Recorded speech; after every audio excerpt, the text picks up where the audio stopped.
Chucrute FC é um podcast em parceria com Alemanha FC, Fußball BR e Rádio MW.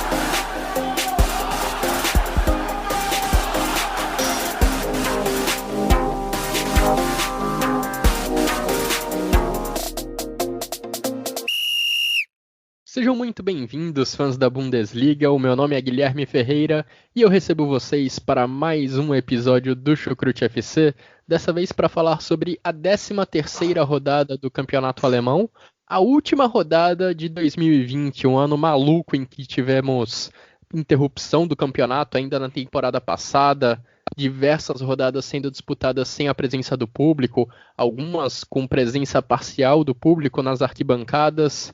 Esperamos que o 2001 seja menos caótico para o futebol e para o mundo como um todo. E para me ajudar a resumir, a analisar o que de melhor aconteceu nesse final de semana no futebol alemão, eu tenho, como de costume, dois companheiros de Chucrute FC. Dou primeiramente as boas-vindas ao Vitor Ravetti. Tudo bem com você, Vitor? Seja muito bem-vindo. Como que está o clima de final de ano por aí? Moin, moin, alô, servos. Pois é, né? Chegamos aí ao último episódio do Chucrute FC de 2020. Nosso Guilherme Monteiro e o Thiago Barbosa ainda gravam um episódio de segunda divisão, mas, né, pelo menos o episódio que eu participo é o último de 2020, né? 2020 acabou. Cara, assim, não dá para não dizer que é um fim melancólico, né? Porque aqui agora seria aquela época em que o Weihnachtsmarkt de cada cidade, o mercado de Natal estaria lotado, né, com as pessoas fazendo as suas compras e comendo ao ar livre, mesmo no frio. É um dos momentos mais agradáveis, eu diria, assim, da cultura alemã, porque é realmente algo bastante cultural e, obviamente, com toda a alta nos casos de pandemia, nos casos de Covid na Alemanha, todos esses Weihnachtsmärkte, digamos assim, Weihnachtsmarkt, estão suspensos. Então, não tem muito o que fazer além de ficar em casa. Mas eu vou quebrar aqui o protocolo e dar uma de host, dar uma de Guilherme. E tudo bem, acho que esse ano de 2020 ele foi muito complicado, como o próprio Guilherme já disse, para o futebol, como a gente viu, mas acho que pessoalmente todo mundo sentiu, né? Uns mais, outros menos. Teve certamente muita gente que perdeu o ente querido. Foi um ano extremamente difícil, confinamento. Mas eu vou propor aqui uma discussão da gente tentar dizer algo de bom que tenha acontecido em 2020. Algo de bom. É difícil, mas sempre dá para tirar alguma coisa de bom, né? E eu já vou começar. Acho que uma coisa boa que teve para mim em 2020 foi que eu preferi trabalhar de casa, porque o trajeto entre casa e trabalho, que antes eu não posso reclamar de maneira nenhuma, porque o meu trajeto era super rápido, era coisa de meia hora, 40 minutos, mas ele caiu para 5 minutos, então bem ou mal a gente ganha uma horinha e eu achei trabalhar em casa mais tranquilo. Então tá aí talvez algo de bom que tenha acontecido em 2020. E vou ir além e dizer de algo que aconteceu de bom para a sociedade, foi ver que talvez as pessoas tenham podido passar mais tempo com as suas famílias, né? O que antes não acontecia. Deixando claro, 2020 foi um ano péssimo para a sociedade. Pessoalmente, para cada um, acho muito improvável que ele tenha sido bom, mas de vez em quando é bom fazer um exercício de algo de bom que tenha acontecido e faço o convite aos meus companheiros de chucrute. Legal esse exercício, Vitor. E entre esses... Tentando escolher, né, uma coisa positiva desse ano, eu vou bem no que você falou mesmo, sobre a possibilidade de estar próximo da família. Eu comecei o ano morando em São Paulo, começou a pandemia, eu fiquei basicamente 3 meses sozinho dentro de um apartamento que não é grande, mas aí no meio da pandemia, em meio a diversas notícias ruins também que eu tive pessoalmente. Eu tive a oportunidade de voltar para casa dos meus pais e ter essa companhia deles, ter essa proximidade ao longo desses últimos meses foi bastante importante e acho que é o que fica de significativo para mim desse ano. Num ano em que eu, em tese, estaria longe, estaria em São Paulo, e num ano em que eu fiquei boa parte do tempo sozinho durante a pandemia, fui acolhido novamente aqui pelos meus pais e pude, pelo menos ao lado dele, passar por esse 2020, que de fato não foi fácil, na mesma, Xará. Seja muito bem-vindo, Guilherme Monteiro. Valeu, Xará. Pô, vocês estão querendo fazer chorar aqui, velho, porque acho que pra 2020, cara, foi um ano muito difícil. Em qualquer aspecto da nossa vida, eu vou trazer aqui, não sei se todo mundo sabe, mas eu quase perdi meu avô, velho. Esse maldito vírus, sei lá, deixa eu respirar aqui um pouco. Ele basicamente pegou, deixou meu avô internado por 5 dias aqui no Rio de Janeiro. E felizmente agora ele tá melhor, né? A minha avó também teve a Covid. Ela não ficou em estado grave, a ponto de ser internada, mas perdeu totalmente o paladar. E acho que a única coisa de bom é que eu também pude me aproximar dos meus avós. Meus avós me criaram, eu tenho 19 anos de idade. Pelo menos metade da minha vida eles me criaram. Sabe, quando você viu a morte ali de um ente que cuidou de você durante metade da tua vida, podendo se esvair, sair assim, véio, é bronca, é difícil. Inclusive eu gravei Chucrute aqui com eles lá no hospital. Mas naquele dia eu não pedi dispensa do programa por causa que era um fugere urbem, né? Como diz uma expressão em latim de fuga da realidade. Então aquele dia ali eu aproveitei mesmo para gravar e esquecer um pouco desse momento difícil que eu passava pessoalmente. E é isso, acho que a única coisa positiva de 2020 para mim, pessoalmente, foi isso, ter me aproximado da minha família, porque de resto, esportivamente, ontem a gente teve uma vitória boa, mas de resto também foi esportivamente um ano difícil, a vida pessoal muito turbulenta, e é isso, não tem muito o que dizer. Acho que eu gostei desse exercício aí que o Vitor trouxe, mas não tem muito que me alongar sobre 2020 não, porque esse ano, por exemplo, agora, esse momento, eu já estava pronto para mim ir para Brasília. Eu ia rever meu pai, que também é um cara que mora distante de mim, assim como o Xará. Imagina pro Xará como se deve ser ficar longe da família dele. Ele que vou entregar aqui para onde você é. Você é da Bahia. Poxa, ficar longe dos seus pais aí em São Paulo, confinado, deve ter sido muito horrível também. Assim como para mim, às vezes não ter a companhia de um pai. Mas enfim, a gente vai levando a vida e torcer logo para essa pandemia acabar, a gente poder se reencontrar com as pessoas que a gente ama, que a gente gosta. Estou com saudade demais para ir para Madureira, que é onde eu estudo, pegar um engarrafamento, conversar com a galera da faculdade, às vezes também que a galera é boa, é importante a gente também ter esse convite social e a gente seguir a nossa vida num círculo normal. Fica aqui meu abraço, Xará, para você, mesmo à distância. Meu abraço por tudo que você passou nesse ano.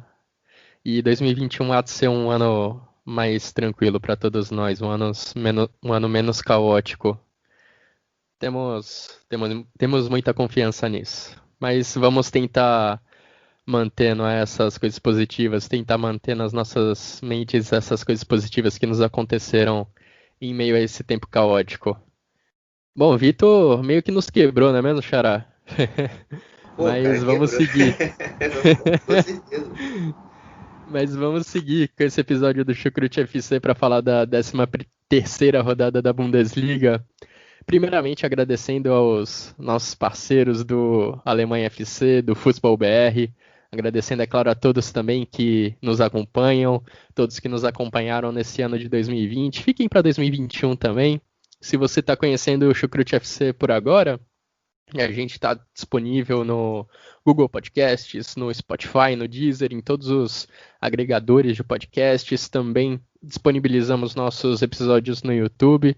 Então fique com a gente, acompanhe o nosso trabalho, que aposto que vai valer a pena. Você vai curtir muito mais o futebol alemão com a gente. E quem está curtindo bastante a Bundesliga, quem curtiu bastante nessa semana, foi Sempre ele, o Bayern de Munique. O Bayern de Munique que tinha uma tarefa complicada nesses últimos dias. Enfrentou justamente as duas únicas equipes que estavam sem derrotas até aqui no campeonato alemão. Wolfsburg e Bayer Leverkusen. Mas Hansi Flick e seus comandados não viram grande dificuldade nisso não. Venceram os 2 jogos, derrubaram os últimos 2 invictos do campeonato. Neste sábado, passaram pelo Bayer Leverkusen lá na Bayer Arena. E foi um jogo complicado, decidido só nos acréscimos do segundo tempo, com 2 gols dele, Robert Lewandowski, agora eleito o melhor jogador do mundo, segundo a FIFA. Mas olha, principalmente no primeiro tempo, foi uma partida complicada para o Bayern de Munique, não é mesmo, Vitor? Porque ali nos 45 minutos iniciais foi ali uma constante batalha para ver quem conseguia superar a pressão do adversário no campo de ataque, para ter ali o controle da bola no meio-campo. E o Leverkusen, pelo menos na minha visão, venceu essa batalha, teve mais a bola ali no meio-campo, conseguiu controlar mais o jogo, a posse de bola, como gosta o seu treinador, o Peter Bosz. E como o Peter Bosz já fez em outras oportunidades enquanto treinador do Bayer Leverkusen contra o Bayern de Munique. Peter Bosz é um cara que dificulta muito a vida do Bayern de Munique e não foi diferente dessa vez nesse sábado.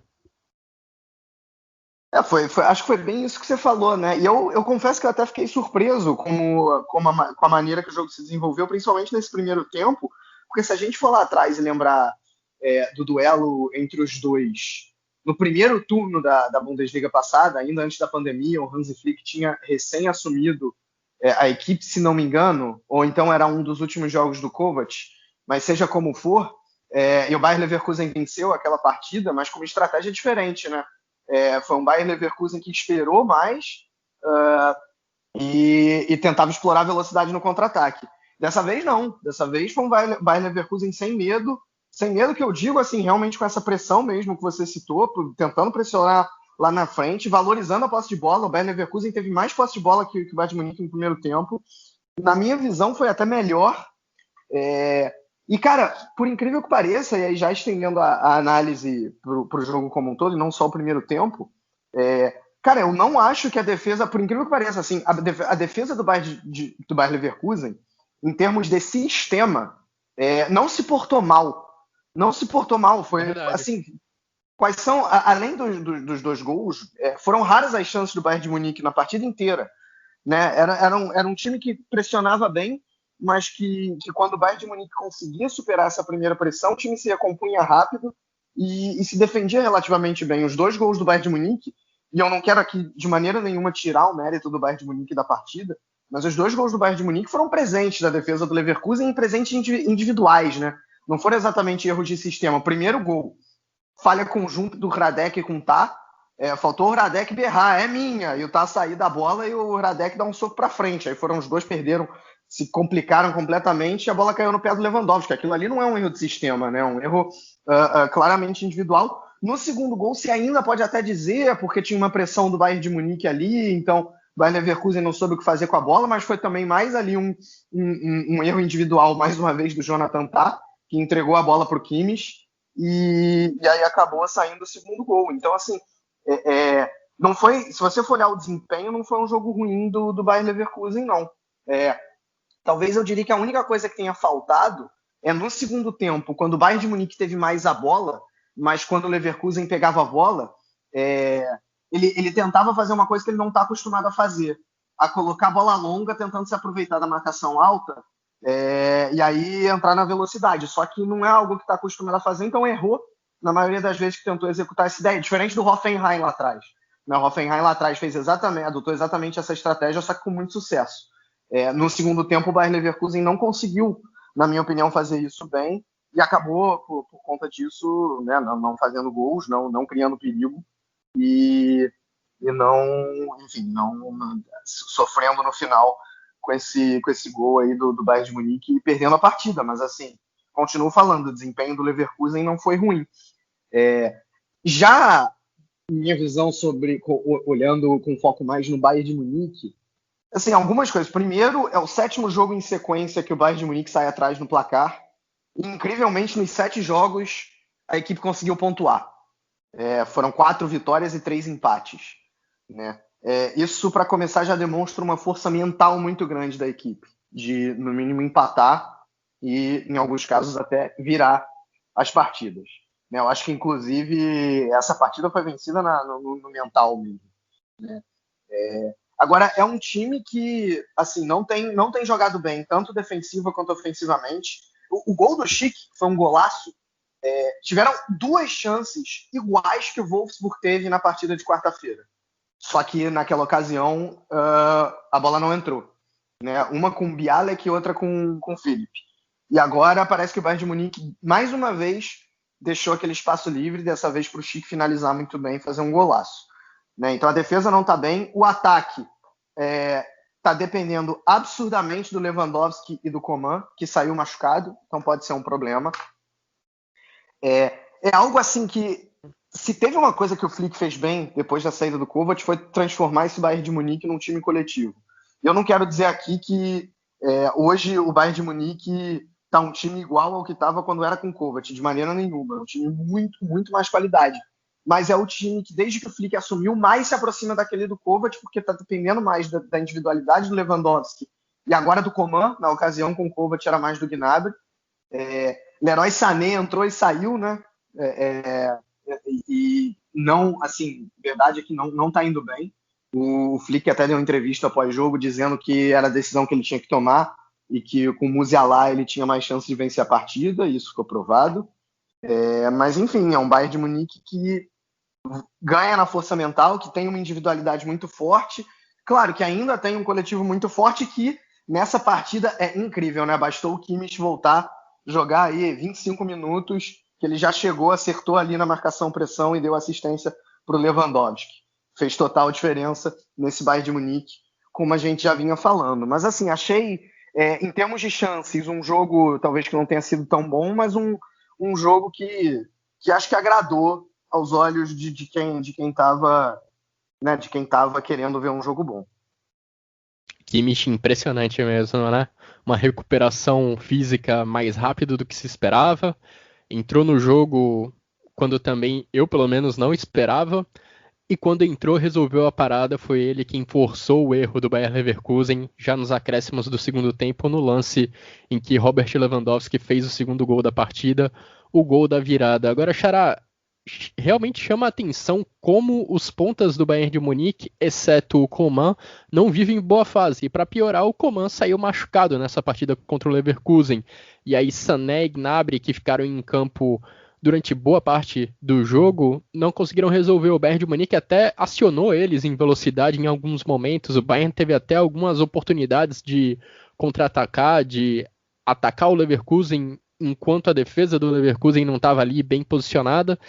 E eles produziram muito pouco, não conseguiram converter isso em boas chances de gol. Precisou mesmo do Lewandowski, do melhor jogador do mundo, para que a equipe do Hansi Flick saísse lá da Bahia Arena com a vitória.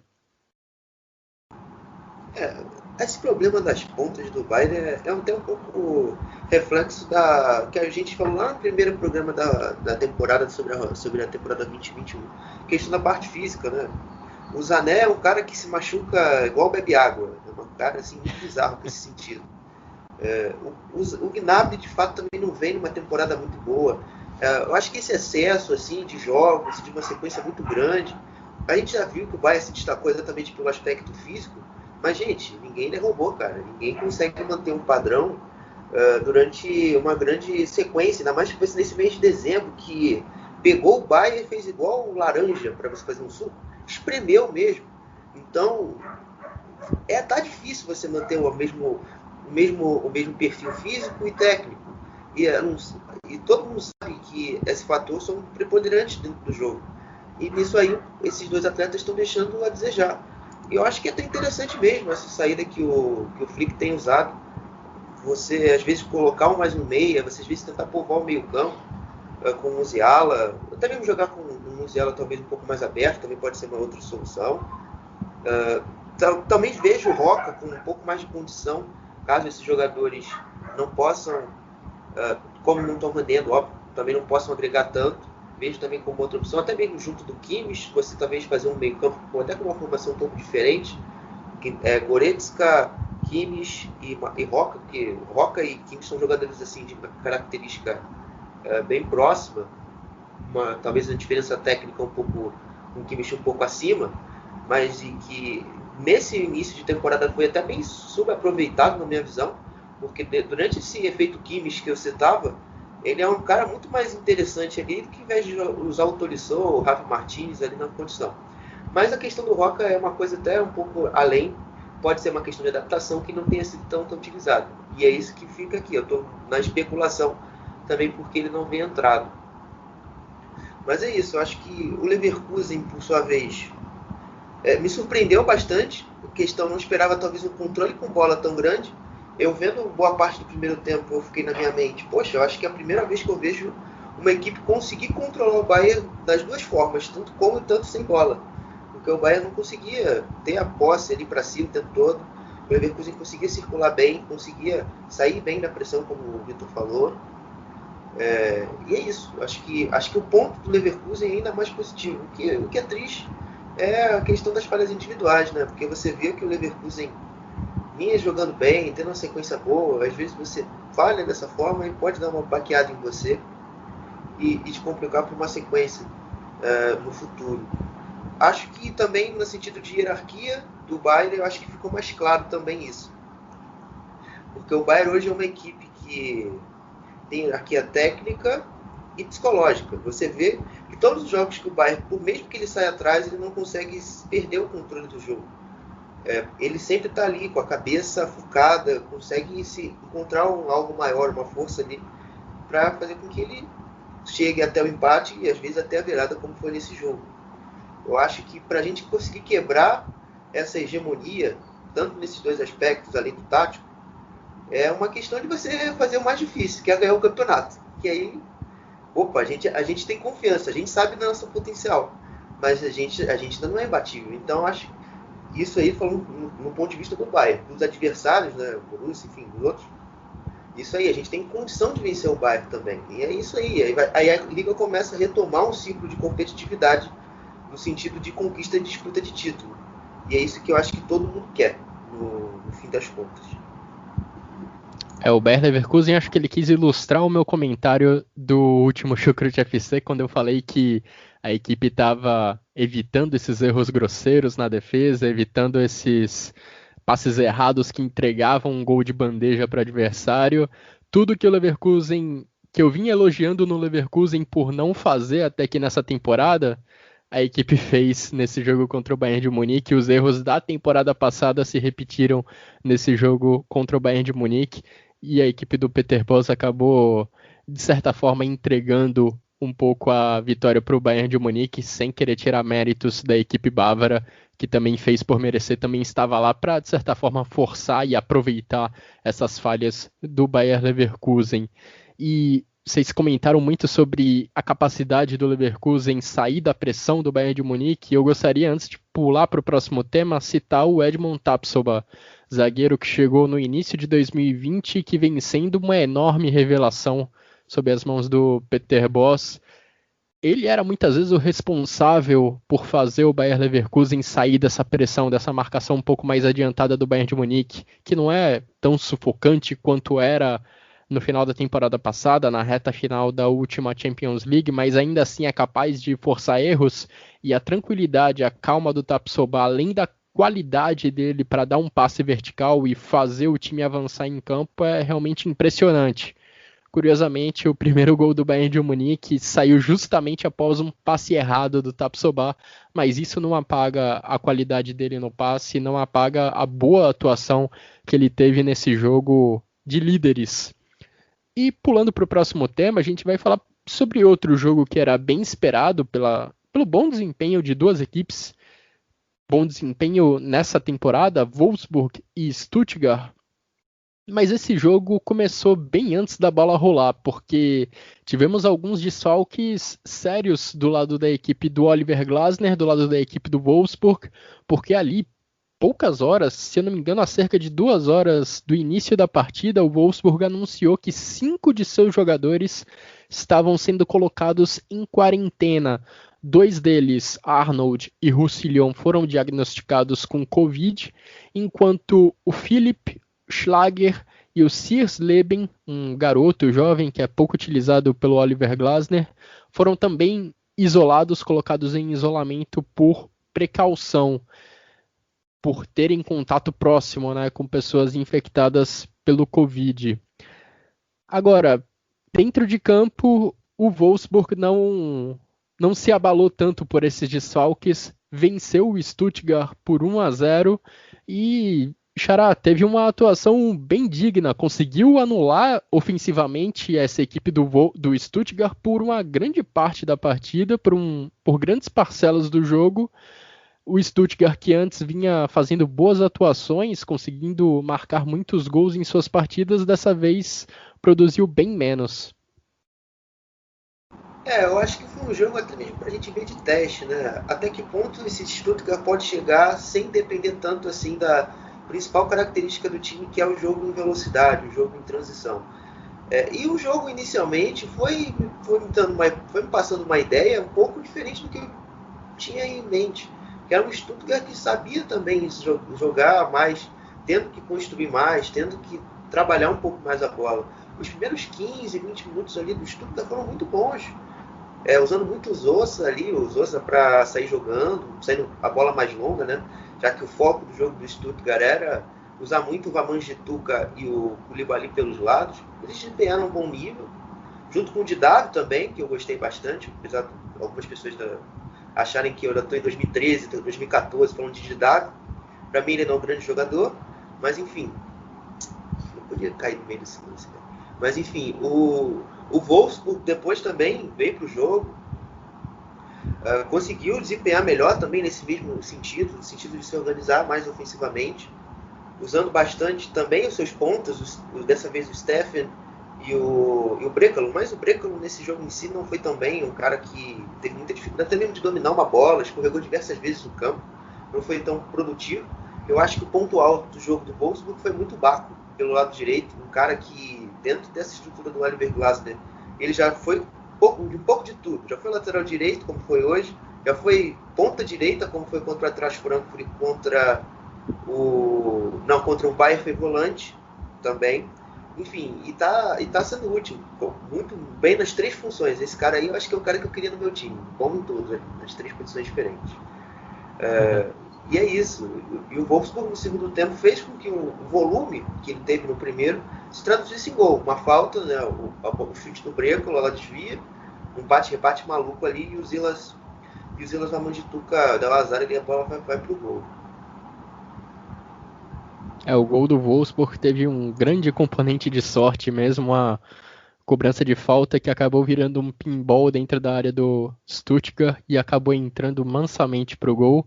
Agora, Vitor, antes, sem falar muito do jogo, mas falando um pouco dessa questão do coronavírus, chega a ser preocupante, né, como esses casos vêm se espalhando pela Bundesliga e também, de certa forma, a gravidade de alguns deles. Eu lembro que recentemente Marco Rose e Julian Nagelsmann falaram de jogadores de Borussia Mönchengladbach e de Leipzig falando com preocupação sobre o estado de saúde de seus jogadores. No caso do Rose, ele estava comentando sobre o Ben Sebaini, isso aconteceu ainda nessa semana.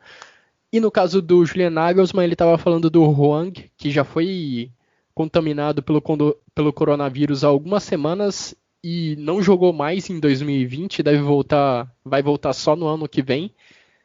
E nos 2 casos, os treinadores falando de forma muito preocupada, sem saber muito bem qual o impacto na condição física dos seus atletas e tendo muita precaução em relação ao uso dos seus jogadores. Algo que no Brasil a gente está até de certa forma negligenciando, naturalizando. Os jogadores testam positivo, passa 10 dias e pronto, já vai para o jogo, parece que não teve problema nenhum. E casos como esses fazem a gente abrir o olho e pensar sobre o quão sérios, o quão graves podem ser essas consequências do Covid. Eu espero que nenhum jogador precise vir a falecer para tomarem medidas mais drásticas. A gente falou aqui que faz coisa de um mês que por coincidência também era um jogo contra o Stuttgart, no caso era o Hoffenheim, que tinha um surto de coronavírus. O Hoffenheim até pediu adiamento da partida, e na ocasião a DFB negou. E agora tem esse caso aí. Ah lá, o Guilherme até está me corrigindo aqui, dizendo que foi 3 semanas atrás, esse caso do Hoffenheim com o Stuttgart.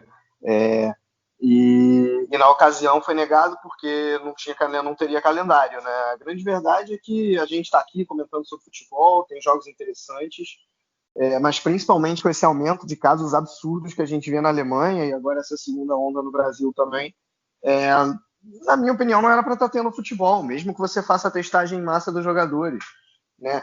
O Hwang, que você falou, Guilherme, o que o Nagelsmann disse é que ele quase morreu, né? Então, assim, a situação ela é grave, ela é complicada, e está todo mundo jogando futebol quase como se nada tivesse acontecendo, né? É lamentável isso. Eu não vou nem entrar no mérito de que, por coincidência, o Stuttgart, né, que fique claro que é realmente uma coincidência, acabou se beneficiando em ambos os jogos, porque tanto o Hoffenheim quanto agora o Wolfsburg não estavam com o time completo, apesar de que o Stuttgart não ganhou nenhum desses 2 jogos. Contra o Hoffenheim foi empate, agora contra o Wolfsburg ele acabou perdendo, né? Então, mesmo assim, não é o problema disso está longe de ser o Stuttgart ter um leve benefício. O problema são as vidas humanas, né? Mas enfim, acho que não dá muito para a gente ir além disso e colocar aqui o nosso repúdio de que o futebol esteja acontecendo normalmente, né? Enquanto o resto da sociedade está ou deveria estar parada, o futebol continua. Em campo, achei um jogo equilibrado, né? Um jogo equilibrado que poderia pender para qualquer um dos 2 lados, o que faz com que o resultado não seja injusto. O Wolfsburg aí na zona de Champions League e o Stuttgart fazendo uma campanha muito honesta. Como o Guilherme disse, né? Guilherme Ferreira fez um bom jogo. Guilherme Monteiro, perdão, fez um bom jogo também. Foi um jogo bom, foi um jogo, como eu disse, equilibrado. E as duas equipes... Diga, Xará. Falando um pouco aí, eu acabei interrompendo a minha análise no meio. Depois do gol ali, só dizer mesmo, as entradas, só pontuar, a questão das entradas do Klimovitz, que fez um bom segundo tempo ali no Stuttgart. É um cara até que a gente pedia, conversando com um amigo Stuttgart no WhatsApp, que a entrada dele, que ele faz um diferencial, um cara que entrou ali, deu boa condição, um pouco mais de velocidade no jogo do Stuttgart, e fez que minimizasse um pouco as dificuldades do Koulibaly e do Silas no jogo, às vezes de empurrar a bola para dentro do gol. E na melhor chance ali que criaram o Nico Gonzalez, que teve uma atuação bem ruim hoje, perdeu um gol ali na cara do gol e o Congrati tirou a bola em cima da linha também. Só pontuar isso mesmo, a boa atuação também do Teto Klimovitz, que é um bom jogador aí no Stuttgart. Sim, e o Wolfsburg com essa vitória pulou para a 4ª posição, tem 24 pontos. O Stuttgart continua bem colocado, está em 7º com 18 pontos. Agora 2 equipes que estão ali na parte de cima da tabela também acabaram tropeçando nesse final de semana. 2 equipes de quem a gente esperava muito no início da temporada. O Borussia Dortmund já vem decepcionando há algum tempo. No caso do Leipzig, esse tropeço é, de certa forma, uma novidade. O Borussia Dortmund perdeu, para surpresa da temporada, o Union Berlin. Perdeu por 2-1 na abertura dessa 13ª rodada, jogando lá na capital da Alemanha, enquanto o Leipzig ficou só no empate diante do Colônia, que briga contra o rebaixamento, empate em 0-0. Do lado do Borussia Dortmund, Vitor, o problema me parece que continua sendo a questão de criação de jogadas. O time mal consegue sair da defesa trocando passes, colocando a bola no chão, quanto mais chegar na grande área em condição de criar uma boa finalização. No caso do Leipzig, o problema esteve muito mais nas finalizações. O time criou, teve boas oportunidades, mas mandou a maioria delas bem longe da meta do Timo Horn. Assim, começando pelo Borussia Dortmund, né? Longe de mim querer fazer aqui uma avaliação do trabalho do Terzic, que isso seria até maldade, o cara não teve nenhuma semana ainda. Mas a impressão que a gente fica é que são os mesmos problemas que existiam com o Favre, né? Assim, o time não mudou exatamente de postura, e eu tô falando dos 2 jogos, né? Mesmo o jogo contra o Bremen, que foi vitorioso, foi um pouco melhor do que esse contra o Union Berlin, mas assim, Nada realmente que mude, né? Realmente, como você falou, assim, o time tem dificuldade na saída de bola, não funcionou legal ali com o Witzel. Quem foi o outro volante? Me ajudem. Foi o Witzel, porque nessa não foi nem dela nem da rua. Não foi, também não foi o Foi o Bellingham. Bellingham. Foi o Bellingham? Não, o Bellingham entrou depois. Foi o Bellingham que estava nesse de titular? Não, Can. Deixa eu confiar. Foi o Foi Can, Henrique foi o Can, Can. verdade. Foi o Can, exatamente. Enfim, não funcionou legal. Talvez a ideia com o Can seja um pouco mais de proteção na defesa, mas, sei lá, não achei que funcionou legal, não. Né? E, além disso, o velho problema de enfrentar defesas com bloco um pouco mais baixo, né? Não conseguiu furar a defesa. Eu acho até, assim, eu não gosto da ideia de que o Moukoko seja titular em princípio, porque ele é um garoto de 16 anos, então queima etapas, apesar de que ele foi bem no jogo, né? Fez até um gol, mas a impressão que eu tenho é que o time funciona melhor, taticamente, com uma referência. Acho que, inclusive, acho que era isso que estava faltando quando ele não era titular depois que o Haaland se machucou. Né? Não que todos os problemas tenham sido solucionados, mas funciona um pouco melhor, mas muito pouco. E defensivamente, cara, assim, incrível, né? Os mesmos problemas da temporada passada, sofrer gol de bola parada, cara. Contra o Colônia, 2 gols de bola parada sofridos em escanteio, né? E o time perdeu. Agora contra o União Berlim, a mesmíssima coisa. É algo definitivamente a ser corrigido, sabe? Mesmo nos tempos bons do Dortmund, nos poucos momentos bons do Favre, o time tinha esse problema, né? Acho que a única coisa boa é realmente o Rafael Guerreiro nessa partida, que ficou tentando dar aquele passe de ruptura, conseguiu no gol do Moukoko, já tinha conseguido antes, com o próprio Moukoko ele tinha colocado na trave. O único jogador realmente que você consegue tirar alguma coisa, Reus e Sancho, em fases péssimas. O Sancho não é nem sombra do jogador que foi nas 2 últimas temporadas. Então, assim, não tem nem o que dizer. Muita coisa para corrigir nesse Dortmund. E, assim, se continuar assim, até a vaga na Champions League está perigando, né? Porque o time hoje está em 5º lugar. Agora, méritos totais para o União Berlim, né? Que continua muito bem. A gente estava falando, o time está sem o Kruse e agora vem os adversários difíceis. Cara, sem o Kruse, o time conseguiu achar uma maneira de jogar mesmo assim, né? Se defendendo muito bem, de maneira bastante organizada. Usando um pouco mais a bola longa, mas assim, às vezes, mesmo assim, saindo pelo chão e conseguindo sair dessa maneira, e enfrentou Bayern de Munique, saiu com empate. Enfrentou o Stuttgart fora de casa, saiu com empate mesmo assim, sofrido ali na Bacia das Almas. E agora contra o Borussia Dortmund vence, né? Então, realmente é uma temporada de tirar o chapéu para esse União Berlim. E passando agora para o Leipzig, cara, assim, o Guilherme falou, foram muitas finalizações e faltou um pouco mais de precisão. Cara, eu não achei, eu vi um pouco desse jogo, vi com um canto de olho, digamos assim, porque eu tava vendo esse e o jogo do Gladbach, né? E, cara, assim, eu não achei tão bom assim, não. Já vi jogos muito melhores do Leipzig. Acho que quando você enfrenta o Colônia e você tá brigando pelo título, você tem que vencer, né? Apesar do Colônia tá numa excelente fase, se defendeu muito bem, né? Assim, defendeu a sua própria área bem, assim. Foram poucas as chances claras mesmo do Leipzig, foram 2 ali com o Angelinho e ele acabou perdendo. Tirando isso, o Colônia foi muito bem. E já vem assim, né? Só uma derrota nos últimos 5 jogos, o que é realmente incrível. Vai aos poucos saindo aí da zona de perigo. Mas voltando para o Leipzig, é um time assim que eu já vi mais repertório ofensivo.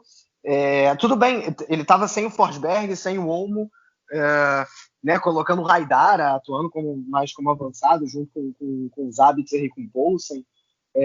Um time talvez um pouco estranho, que no primeiro tempo atuou com uma linha de 3, depois ele mudou para a linha de 4, né, o que é padrão do Nagelsmann.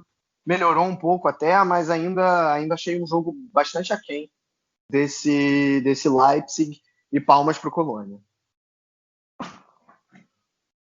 Palmas para o Colônia, palmas para o União Berlim, que conseguiu essa vitória enorme contra o Borussia Dortmund, e o União Berlim que quase matou o Borussia Dortmund usando as mesmas armas do Stuttgart, que a gente viu o Stuttgart usando há alguns dias no jogo que resultou na demissão do Lucien Favre. Principalmente ali no primeiro tempo, inúmeras vezes o Union Berlim recuperou a bola lá na frente, aproveitando-se de erros na saída de bola do Borussia Dortmund, e por muito pouco não conseguiu abrir o placar dessa forma. Os 2 gols do Union Berlim acabaram saindo em cobranças de escanteios, e se você, digamos, rebobinar um pouco a fita desses 2 gols do Union Berlim, eles surgiram em bolas longas, em saídas da defesa com ligações diretas, buscando lá o Awoni, e a partir dessas ligações diretas a equipe conseguiu os escanteios que resultaram nos 2 gols. Mas é isso, né, Xará? O Borussia Dortmund ainda continua com sérios problemas com a bola, seja para sair jogando quando o adversário marca lá na frente, e também quando o adversário marca em bloco mais baixo, quando o adversário fica mais recuado, o Borussia Dortmund também tem dificuldades com a bola aí para entrar na área e realmente criar alguma chance de perigo. São raras as chances que o Dortmund vem criando. A gente, como o Vitor falou no início do comentário dele, não dá pra gente ficar julgando o trabalho agora. O cara tem 27 dias de emprego. Mas a gente esperava, eu pelo menos, esperava uma atitude competitiva, assim como a gente teve contra o Werder Bremen. Eu acho que isso que me chateou um pouco mais do jogo, porque a gente não viu essa replicação. A gente sabe e conhece as peças que a gente tinha disponível. Tanto que o Terzic, eu acho que nesse início ele procurou muito mais passar confiança para o grupo, tentar fazer com que as coisas não se percam na gestão desse grupo no início, porque isso também pode complicar um trabalho que mal começou, né? Demorar um pouco para o Kahn, jogar um pouco na posição dele de origem, sabe? Fazer aquele jogo de cintura que para quem é macaco velho de vestiário, por exemplo, não é o meu caso, mas conheço muitos relatos que isso é importante para você manter uma estabilidade. Pode ser importante aí nesse início, então tudo bem. Apesar de não gostar do Kahn nessa posição, eu entendi. E também porque o Kahn vinha bem na zaga, vinha funcionando bem, então eu super entendi mais ainda. Então, enfim. E sobre o jogo, acho que não vou acrescentar muita coisa não. Acho que fica um pouco complicado para o Borussia encontrar alguma outra solução, porque se a gente não consegue circular a bola pelos lados, a gente só tem o Hummels para ser o nosso armador, gente. Isso não dá, a gente precisa ter outras opções. O Hummels é o cara que, teoricamente, é o cara que ele tem que cumprir a função de sair com o jogo, dar ali uma opção para um passe, sabe? Ser uma opção de bola de retorno. Ele não tem que ser o cara que o tempo todo tem que ficar dependente para dar uma bola longa e torcer para o Coco, para Royce e Sancho romperem a última linha e a gente conseguir chegar no ataque. Eu acho que isso é muito pobre. E aí vai de novo o que eu falo. Culpa da diretoria. Culpa de Zorc, de Watzke, que não se atentaram a isso. A gente sabe, tem déficit no mercado, a gente sabe que tem um déficit, 45 milhões, eu acho que é importante também a gente ver essa questão das contas. Mas dava para a gente ter algum outro reforço em algum outro setor do campo. A gente sabe que a nossa zaga tem problemas. O Akanji nesse jogo foi bizarro, ele falhou pelo menos 3 vezes no primeiro tempo. Nessas recuperações que Xará cita antes da pergunta dele para mim. Poxa, gente, eu acho que isso é uma questão de senso. A gente precisava reforçar essas posições, o meio, o ataque para ser uma opção do Haaland, também não concordo com o Boca, tem que ser a solução o tempo todo. E também a zaga, nossa defesa. Isso aí é mais um erro, explicará mais um erro.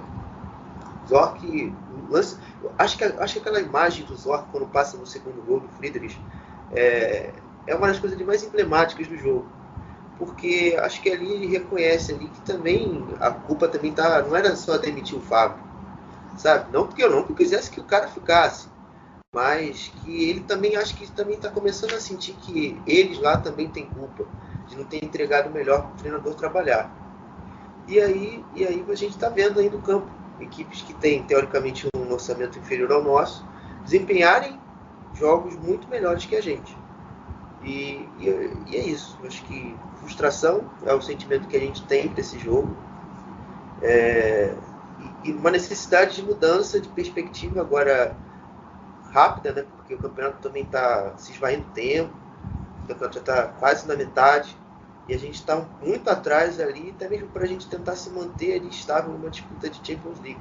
Já que em jogo e em físico, eu diria hoje que Stuttgart, Union Berlim e Wolfsburg estão na nossa frente.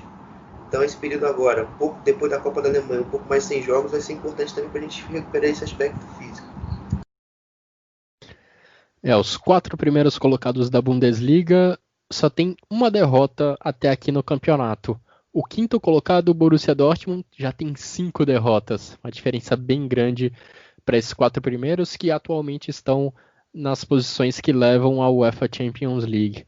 Um outro time que também está um pouco abaixo do que esperávamos nesse campeonato alemão, apesar dos ótimos resultados na primeira fase da Champions League dessa temporada, é o Borussia Mönchengladbach. O Gladbach teve notícias importantes fora dos campos durante essa semana. Nesse domingo, dia em que gravamos o podcast, o Max Eber teve o seu contrato prolongado até 2026. Max Eberl, que é o diretor esportivo do Borussia Mönchengladbach já há alguns anos, é um dos responsáveis pelo processo de reconstrução do clube, um trabalho que vem sendo muito bem feito, mas no início da semana o Lars Stindl teve o seu contrato prolongado até 2023, jogador já veterano do clube, mas que carrega uma importância muito grande, é um dos líderes desse grupo do Gladbach. Só que dentro de campo, o Gladbach já não vem correspondendo muito bem. Já são 4 jogos consecutivos sem vencer na Bundesliga. O último deles, nessa última rodada, uma derrota diante do Hoffenheim por 2-1. A equipe do Gladbach até saiu na frente, mas sofreu a virada em um jogo que também contou com um episódio muito triste envolvendo o Marcus Thuram. Ele cuspiu na cara de um adversário do Hoffenheim. O VAR apontou isso para o árbitro, obviamente, e o Thuram foi expulso e depois a sua equipe sofreu a virada dentro de campo. Xará, um período complicado para essa equipe do Gladbach, que está tendo dificuldades dentro de campo, e o Marco Rose vai precisar trabalhar bastante para recuperar a confiança dessa equipe para 2021. Eu acredito que dentro do Gladbach, a questão da Champions League e a campeonato alemão é muito difícil de se trabalhar. Eu acho que também muito pela questão do elenco, um elenco um pouco enxuto, faz com que, às vezes, você lidar com esse foco duplo seja muito difícil. E você, obviamente, também não consiga manter um padrão de atuação e de desempenho durante boa parte da temporada. Eu acredito que seja esse o maior problema hoje, de você saber lidar com esse foco duplo. A gente vê também, acho que até alguns erros muito semelhantes ao que teve ano passado. Essa expulsão do Thuram me lembrou um pouco, não como um episódio sendo também uma cusparada em cima de um adversário, a do Plea contra o Freiburg na Floresta Negra, que o Gladbach vinha razoavelmente melhor que o Freiburg e também ali depois toma um gol e se perde no jogo, perde o jogo, ele é expulso obviamente, depois o Gladbach perde o jogo, sabe? Então também são pontos que também lembram um pouco a temporada passada, só que na temporada passada, naquela altura, o Gladbach já estava um pouco melhor. Mas ainda assim, essa trajetória deixa assim, a gente um pouco receoso sobre o que pode vir para o futuro do Gladbach na sequência da temporada. Porque você já está numa distância do bloco da frente chata, né? Você já está ali um pouco mais de 6 pontos ali para a Champions League, que na minha visão é o objetivo do Gladbach. Para a Europa League nem tanto, são 3, mas ainda assim é uma coisa assim que a gente tem que torcer lá para o Gladbach melhorar. Eu pelo menos torço para que o Gladbach melhore e recuperar o bom nível. Eu acho que a parada agora de uma semana não é grande coisa, mas quando assim virar o turno vai ser importante para você recuperar fisicamente, até mesmo essa questão aí da Covid do Vezebaim, que é um jogador importante. Acho que isso vai ser importante. E a Covid também já afetou o Gladbach em jogadores mais importantes, Thuram, Plea, lesões graves também. Enfim, é um elenco curto que passa por vários problemas técnicos, psicológicos até e táticos também. Tem dificuldade bastante quando tem que criar e precisa às vezes decidir um jogo, um bolo. É um cara que sempre deixa o Gladbach na mão às vezes. Dentro da Bundesliga, quando mais precisa, tem sido complicado também para lidar com esse fator. Eu falei em recuperar a confiança, o Marco Rose precisaria recuperar a confiança do grupo. Talvez o problema não seja nem esse, mas corrigir alguns aspectos de dentro de campo mesmo, porque o Gladbach é um time que gosta de sair com a bola no chão, trocar passes curtos para avançar dessa forma no campo, mas está tendo muitas dificuldades para fazer isso em rodadas recentes, mostrou isso já também na Champions League, e acaba recorrendo muito a essas bolas longas, buscando o Marcus Thuram em especial, Marcus Thuram que faz bem essa briga pela bola lá no alto. Mas esse jogo no chão, esse jogo de aproximação dos seus jogadores para sair da defesa com a bola no chão, tá um pouco travado dentro da equipe do Gladbach. Talvez aí faça falta o Jonas Hoffmann, um dos problemas por contusão que o Xará, o Guilherme Monteiro, mencionou. Ele que é um cara de bom toque de bola, que está desfalcando o Gladbach já há algum tempo. E tem também a questão do Embolo, que é outro ponto que foi tocado pelo Xará. Ele não pode perder tantas chances fáceis de gol, tantas oportunidades claras de colocar o Borussia Mönchengladbach no placar. Nesse jogo contra o Hoffenheim, ele foi lançado cara a cara com o Baumann uma vez, acabou desperdiçando. Em outros jogos dessa temporada, ele também já acabou pecando na finalização. Ele que é um jogador de qualidade, que dentro dessa equipe do Gladbach, que toca bem a bola, ele é um cara que é muito responsável, é muito importante nesse estilo de jogo. Ele também distribui bons passes ao longo das partidas, mas precisa melhorar definitivamente na finalização, até porque em muitas oportunidades o Marco Rose coloca ele como o homem mais avançado, como o centroavante da equipe, não é mesmo, Vitor? Assina embaixo o que você falou sobre o Embolo, né? É um cara que briga, é um cara que tem qualidades, é um cara que dá o sangue pro time, mas realmente peca demais na finalização, peca demais. Cara, assim, eu acho que vocês já resumiram bem o que eu penso dessa fase do Gladbach. Acho que os dois principais problemas é justamente o elenco enxuto, e aí para ilustrar isso, não foi o caso desse jogo, mas em vários jogos passados aí que o Gladbach não ganhou, por conta desse foco duplo, também já bem citado, o Plea e o Thuram começavam no banco, o time começava mal, e aí quando eles entravam no jogo, o Gladbach melhorava. E outro problema é justamente essa questão que você falou, né? Muita bola longa, dificuldade na saída. O equilíbrio entre ataque e defesa no Gladbach, ele não tá bom, né? É basicamente isso.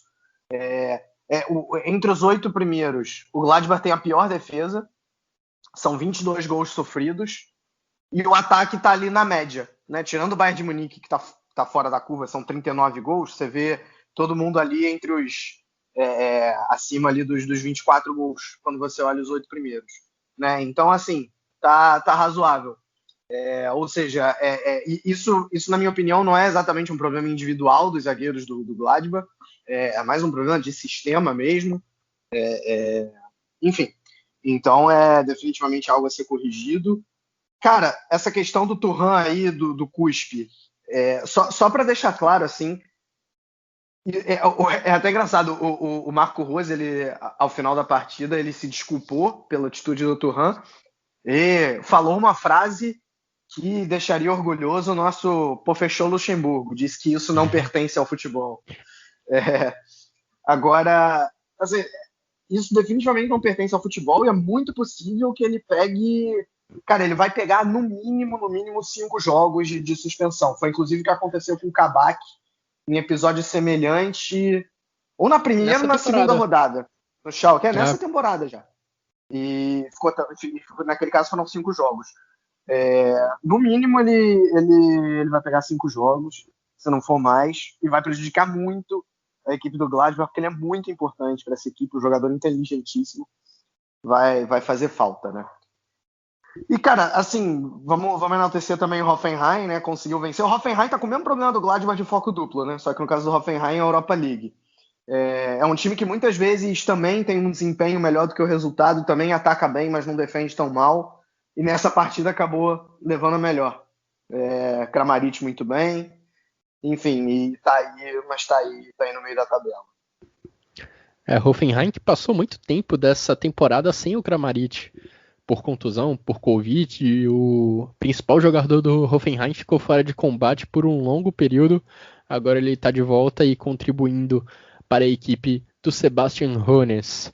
E agora vamos passar pelos outros jogos da rodada, começando pelo Mainz contra Werder Bremen, que terminou com vitória dos visitantes. Vitória do Werder Bremen com um gol no finalzinho do jogo, gol do jovem e estreante Eren Dinksi, jogador novo da equipe do Florian Kohfeldt, acabou sendo decisivo para essa vitória importantíssima entre dois times que estão na metade de baixo da tabela.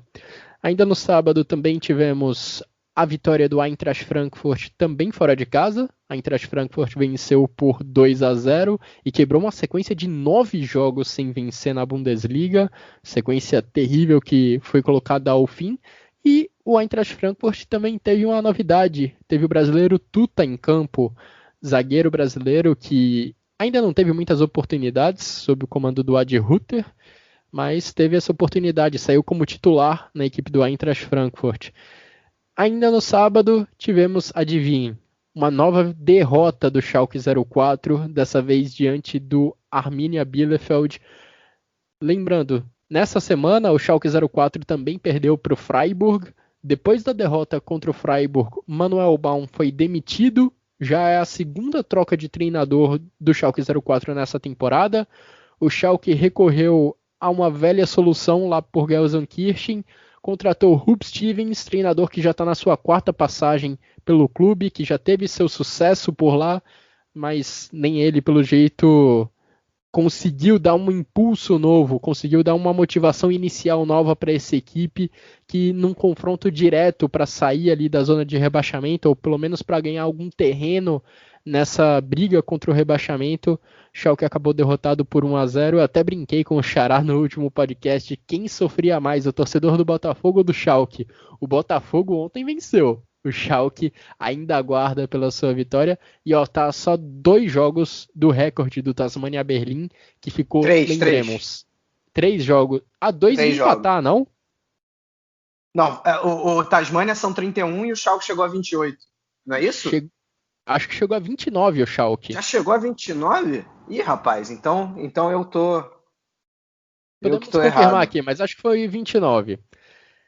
De qualquer forma, o recorde se aproxima, um recorde que seria histórico para essa equipe que tem tanta tradição na Bundesliga. E fechando esses outros jogos, nesse domingo nós tivemos a vitória do Freiburg diante de outra equipe que está muito mal nesse início de Bundesliga, o Hertha Berlim, que vinha até fazendo uma boa campanha como visitante no campeonato, foi derrotado por 4-1. Já são 3 vitórias seguidas do Freiburg nessa Bundesliga, o único na Bundesliga com esse retrospecto de 3 vitórias nos últimos 3 jogos, vem conseguindo subir bem na tabela nessas últimas semanas. Vitor Xará, quais são seus destaques dentro desses jogos? Eu vou tentar então passar rápido aí. Não, vai lá você primeiro, Guilherme. Vai lá. Acabou de ser uma notícia aqui fresquinha aqui, ó. O Schalke deve estar procurando agora mais um cara para ser o diretor esportivo, né? Parece que dentro do Schalke já se pensa que o Joachim Schneider já não presta mais, né? Com essas demissões aí, a chegada do Huub Stevens para tentar suprir agora esse problema do Schalke. O Mainz também está com problema no sentido de diretor esportivo. Parece que o Christian Heidel, que já foi diretor esportivo deles, deve estar de volta também no lugar do Robin Schroeder. Então, outra mudança interna. Mas o meu destaque para a rodada em si vai ficar para a equipe do Hertha Berlim, novamente. Não tenho antipatia pelo Hertha, gente, mas é porque a situação cada vez piora. As dificuldades do Hertha se somam e os níveis de atuação também se somam, e todos eles num nível muito abaixo do que o elenco tem. Hoje, contra o Freiburg, o primeiro tempo foi difícil de você acompanhar, porque pelo menos 33 minutos, o primeiro chute do Hertha no jogo foi com o Mittelstadt, se não me engano, no 33. Então, cara, você ficar 33 minutos numa partida sem fazer um chute no gol é complicado, mas você conhecendo o potencial técnico que esse time tem. No segundo tempo deu uma leve melhorada, o Di Rosum ali conseguiu se criar bastante em cima do Schmidt, o Schmidt que já é mais experiente também, jogou muito no jogo contra o Schalke, jogou bastante tempo, pode ser também um sinal de desgaste, já que o Freiburg é uma equipe que se dedica muito também defensivamente. E no final das contas, eu acho que cabeças também devem rolar lá também por Berlim. A cara do Michael Pritz no final do jogo foi mostrada pela TV, não foi nada positiva. Talvez aí nos próximos dias a gente também veja uma mudança no comando técnico do Hertha. O Abadia aí pode ter feito seu último jogo aí no Hertha Berlim. Eu tenho algumas coisas a falar também, só confirmando aqui, eu estava errado, óbvio, o Guilherme estava certo, foi a 29ª partida do Schalke sem vitória, faltam 2 para atingir aí o recorde do Tasmania Berlim. Bom, eu vou destacar o outro lado, né? O Arminia, que nos jogos diretos venceu. Venceu Mainz, venceu Colônia, venceu Schalke. Foi suficiente para colocar a equipe aí, pelo menos na zona do playoff, já a 4 pontos do Mainz, o que é até um bom desempenho, eu diria. E tem chance, de repente, até de forçar aí o Colônia, que está bem também, como a gente já falou, nessa briga aí para não cair. Né? Jogando bem contra quem tem que jogar, digamos assim. Se tivesse vencido o Freiburg, terminaria de maneira perfeita esse duelo direto aí. Mainz e Werder Bremen. O Werder Bremen com uma postura inesperada e diferente em relação aos últimos jogos, tendo mais a bola no pé, teve 58% de posse de bola, tentando construir do chão, né? Sufocando mais, e demorou até a sair o gol. Acho que se ficasse empatado, talvez não fosse o resultado mais justo. Bremen vence a primeira depois de 8 partidas. Kofeld estava pressionado, consegue aí um alívio. Contra um adversário direto também, porque, ao que parece, o Bremen já olha mais uma vez mais para baixo na tabela do que para cima. Então, vitória importantíssima. Mas que chegou até a esboçar uma reação ali lá pela 9ª, 10ª rodada. Volta a ter um desempenho péssimo. Mateta e Quaison, que eram os dois únicos destaques em quem o torcedor do Mainz podia se apoiar, estão em fase ruim, então a situação do Mainz muito complicada. Sobre o Frankfurt e Augsburg, vale dizer que foi um bom jogo. O comentário, eu não lembro agora se foi do Heiko Herrlich ou se foi do Adi Hutter ao final da partida, mas é que poderia ser tranquilamente um 4-4. Então... mas assim, não dá para dizer que o resultado foi injusto. Talvez ele só pudesse ser um pouquinho mais equilibrado, né? 2-1, 1-0. Mas enfim, vitória importante do Frankfurt. A partida do Augsburg não foi ruim. O Augsburg ainda faz uma campanha, principalmente porque era esperado no início, uma campanha relativamente de respeito, né? Bom, e esse Freiburg e Hertha, concordo completamente aí com o Guilherme, é complicada mesmo a situação do Hertha, um time muito abaixo do esperado, que só está 3 pontos, só tem 3 pontos mais do que o Arminia, o que realmente complica bastante a situação. E tem uma explicação para eu saber bem o número de jogos sem vitória do Schalke 04 na Bundesliga, Vitor. Eu tenho um bloco de notas aqui no meu notebook em que eu faço as anotações, em que eu preparo a pauta, né, para apresentar aqui o podcast. E toda semana eu basicamente limpo ele inteiro, eu apago ele inteiro e escrevo tudo que eu vou falar ali naquela nova semana. Tem só uma coisa que eu não tô apagando nas últimas semanas todas: a sequência sem vitórias do Schalke 04 e o número então, do Tasmania Berlim. Porque o Schalke não tá dando perspectiva nenhuma de que vai vencer algum jogo. Então eu só completo lá. Passo de 28 para 29. Semana que vem não. Na próxima rodada, se o Schalke não vencer, é só mudar ali de 29 para 30.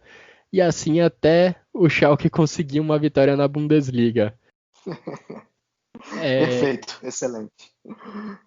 Bom, e agora que terminamos essa nossa análise da rodada da primeira divisão da Bundesliga, vamos para a segunda divisão com o Thiago Barbosa, que traz o resumo do que de melhor aconteceu nesse final de semana. Diga lá, Thiago.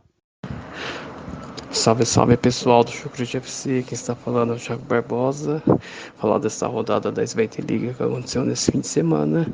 O Rosenkiel na liderança isolada venceu o Sandhausen nesse fim de semana. Greuther Fürth e Burro venceram nessa rodada e se recuperaram de derrota. Nuremberg venceu o ex-Big Off e subiu na tabela. O São Paulo perdeu mais uma para o Fortuna Düsseldorf, que venceu o 4º jogo seguido. Os Piratas foram para a 10ª partida sem vitória no campeonato. Vamos lá, as partidas de sexta-feira. O Burro recebeu o Heidenheim e venceu por 3-0, com boa atuação de Dani Blum, que fez um belo gol. No outro jogo de sexta-feira, o Johannesburg recebeu na Hannover 96 e ficou no empate sem gols, com boas atuações dos zagueiros Ian Elved e Timo Rubers. No sábado, o Darmstadt recebeu o desfalcado Augsburg Kickers e venceu por 2-0, com boa atuação de Tobias Kemp. O outro jogo do sábado, o Greuther Fürth venceu o Eintracht Braunschweig por 3-0 fora de casa e os garotos David Hall e Anton Stack fizeram uma boa partida. O outro jogo também do sábado, o Paderborn jogou fora de casa contra o Osnabrück e quebrou a sequência negativa de 4 jogos sem vitória, ao vencer por 1-0, com boa atuação do meio atacante Chris Führich, que fez uma grande partida. Já nos jogos de domingo, o Nuremberg recebeu o Ex-Big Alve e venceu por 1-0, com boa atuação de Johannes Geis e Robin Hack, autor do gol da partida. O atual líder Rosenkiel enfrentou o Sandhausen e venceu por 2-0, com um golaço de Yannick Den de falta, e se isolou ainda mais na liderança do campeonato. O Fortuna Düsseldorf foi até Hamburgo enfrentar o St. Pauli e venceu por 3-0 com boas atuações de Raul Hennigs e Matthias Zimmermann, aumentando a crise no St. Pauli, que foi para o 10º jogo sem vitória. E cada vez mais o Timo Schultz está sendo muito questionado e pode cair a qualquer momento. Vamos aguardar os próximos dias. Então a classificação ficou assim: o Rosenkiel na liderança com o campeonato com 28 pontos, seguido do Greuther Fürth com 24 pontos, que seriam os dois primeiros a subir à Bundesliga, seguindo do terceiro colocado, que é o Burro, com 23, junto com o Hamburgo, que está com 23 pontos, mas os camundongos levam a melhor por conta do saldo de gols. Já na zona de rebaixamento, o Sandhausen está na 16ª colocação com 11 pontos, jogaria os playoffs de rebaixamento com o terceiro colocado da Drittliga, e os dois que cairiam hoje seriam o São Paulo em 17º com 8 pontos e o Lanterna Augsburg Kickers com 4 pontos. Então foi isso. Convidamos a todos vocês a acompanhar o podcast da Zweite Liga, que acontecerá durante a semana. Um grande abraço e até a próxima. E chegando ao final dessa edição do Chucrute FC, Vitor, me diga o que de melhor aconteceu na Frauen Bundesliga. Quais são os destaques entre as mulheres? A Frauen Bundesliga, que chegou aí a sua 12ª rodada, ou seja, já na Frauen Bundesliga deu tempo de acabar o turno, né? Essa já foi aí até a primeira rodada do retorno, à exceção do Turbine Potsdam e do Werder Bremen, jogo que tinha sido adiado e que ainda não aconteceu, todos os times com 12 jogos. E bom, também mais uma vez sem grandes surpresas, né? Talvez a surpresa tenha sido a forma com que o Bayern de Munique tenha vencido o seu jogo, nada mais, nada menos do que 8-0 sobre o SC Sand. O SC Sand que está em penúltimo na tabela.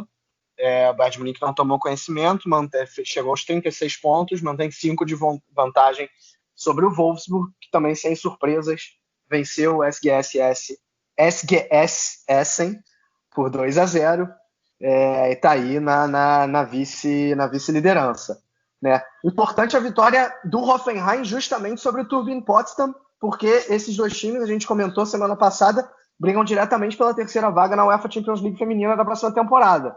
E o Hoffenheim venceu por 3-0, então deu um bom passo aí no confronto direto, com o detalhe de que, como a gente falou, o Turbine Potsdam tem um jogo a menos, então se vencer esse jogo que falta, eles se igualam mais uma vez na tabela. Mas o saldo do Hoffenheim é muito maior. Então, mesmo assim, o Hoffenheim ainda tem alguma vantagem. Em último, continua sendo o Duisburg, que pelo menos dessa vez empatou. Né? Empatou com o Meppen. Tá que nem o Schalke, sem vencer ainda, mas conquistou 3 empates, está na última posição, provavelmente vai cair. Assim como o Duisburg masculino, que deve cair da 3ª para a 4ª, porque do jeito que tá difícil. Oi, que tristeza. Bicho, a situação tá complicada em Duisburg, tanto entre os homens quanto entre as mulheres. Vocês falaram do Meppen aí, velho. O Meppen, o Victor deu uma introdução e vou falar. O Thorsten Frings, lá é o treinador do Meppen, jogador histórico do Werder Bremen, aí tem uma sequência aí, 5 vitórias seguidas e levou o Meppen. Tava brigando ali na última colocação, o Meppen já tá quase na metade da tabela aí. Aí você torcedor do Werder Bremen, que tem um carinho muito especial pelo Thorsten Frings, e depois de 3 anos sem trabalhar aí como treinador de futebol mais profissional, tá ajudando aí bastante o Meppen. Abre teu olho, Kofeld. Bom, e antes da gente encerrar essa edição do Chucrute FC, Vamos para os nossos destaques da rodada, destaques da primeira divisão da Bundesliga. Vitor, começando por você, quais são os seus 3 destaques individuais e qual o golaço da rodada, na sua opinião? A rodada difícil, né, da gente dizer. A rodada mal passou dos Sim. 2 gols por partida, a média de gols da rodada. Né? Então, assim, não teve grandes destaques individuais. Eu acabei ficando com Lewandowski, com Grifo e com Friedrich, do União Berlim. E o meu gol da rodada, já estava esquecendo. Pois é, meu gol da rodada... esse eu acho que vai ser barbada, né? O golaço do Schick de voleio. Pena para ele que o Leverkusen não conseguiu a vitória. Mas gol do Schick. Cara, impressionante. Eu juro pra você que eu não tô te copiando, mas os meus 4 votos são exatamente esses. Friedrich, realmente Grifo e foi difícil essa Lewandowski. rodada pra escolher, então acaba que não tem muito pra Mas onde mesmo o fugir. Friedrich, que é um voto meio assim, fora do normal, digamos, a gente acabou coincidindo. E o Schick realmente barbado, um golaço que ele marcou contra o Bayern de Munique. E você, Xará, quais são seus votos? Bom, eu vou ficar com o Kloss, do Arminia, o Lewandowski e o Dink, lá do Werder Bremen, fazendo um gol um pouco mais simbólico. E o gol da rodada não tem como, é o Schick, não tem muito pra onde fugir também. Assim como a rodada do meio de semana, ficou muito difícil da gente fazer alguma seleção de rodada. Essa questão muito atropelada de rodada faz com que os níveis dos jogos caiam e a gente também tenha mais dificuldade para até mesmo estabelecer uma seleção melhor qualitativa. Pois é, o 2020 da Bundesliga já terminou, mas o primeiro turno ainda não acabou. Estamos só com 13 rodadas de campeonato alemão, mas nós chegamos assim ao fim dessa edição do Chucrute FC. Agradeço a você, Xará, agradeço ao Vitor pelas análises Feliz e Natal, pelos comentários. Feliz Ano Novo para todo mundo. Um Feliz Natal, um Feliz Ano Novo a todos também que acompanham o Chucrute FC. Espero que vocês continuem com a gente em 2021, mas ainda tem o podcast do Xará e do Thiago Barbosa sobre segunda divisão. Já ele entra aí no feed de vocês. Exatamente. Mas da minha parte... Termina, só fala, tem que falar, tem que terminar de falar. Mas da minha parte eu deixo a todos vocês que acompanham o Chucrute FC os meus votos de um Feliz Natal, de um ótimo 2021. Pode concluir aí, Xará. Não, exatamente por isso. Eu acho que você aí que naquela ressaca do Natal e do Ano Novo, depois de ter enchido a pança de um bom peru que você gosta, o Chester, bota no seu dial aí, bota no seu agregador de podcast, o nosso programa da segunda divisão, que a gente vai gravar na terça-feira, porque o jogo do Hamburgo com o Karlsruhe ainda é amanhã, no dia 21 de dezembro, aí, ainda tem jogo ainda pela Alemanha. E é isso, eu também não me despedi, ainda não dei Feliz Natal a todos, exatamente por esse motivo aqui, de ter mais um programa para gravar. Mas talvez, por via das dúvidas, nem todo o público for caminhar, eu vou mudar um pouco o meu pensamento anterior e vou dar aqui, desejar um Feliz Natal a todos, né, um próspero ano novo aí, que 2021, com vacina o mais rápido possível, para a gente sair dessa pandemia, voltar à vida normal. Acho que todo mundo quer aí. Também desejar saúde a todos os familiares dos nossos ouvintes, o próprio ouvinte em si. Aí que seja, espero que um 2021 bem melhor, bem mais tranquilo do que esse 2020, do que foi esse ano. E Xará, lá na sua introdução, no início do programa, cara, você falou Feliz 2001, aí eu fiquei pensando assim, cara, Nossa. Será que você não deu uma de Caetano Veloso? Ontem na live dele ele falou Feliz 2001, eu entendi, pô, ele deve estar brincando com Caetano Veloso, né? Cara, eu juro que eu não sabia disso, mas... Enfim, se o Caetano Veloso fez, então... Legal, fiz uma coisa legal também. Não fiz nenhuma grande bobagem.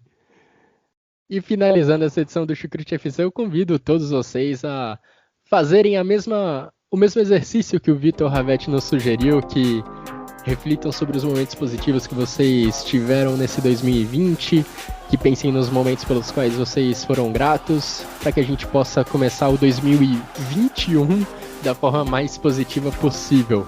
Um grande abraço a todos e até a próxima.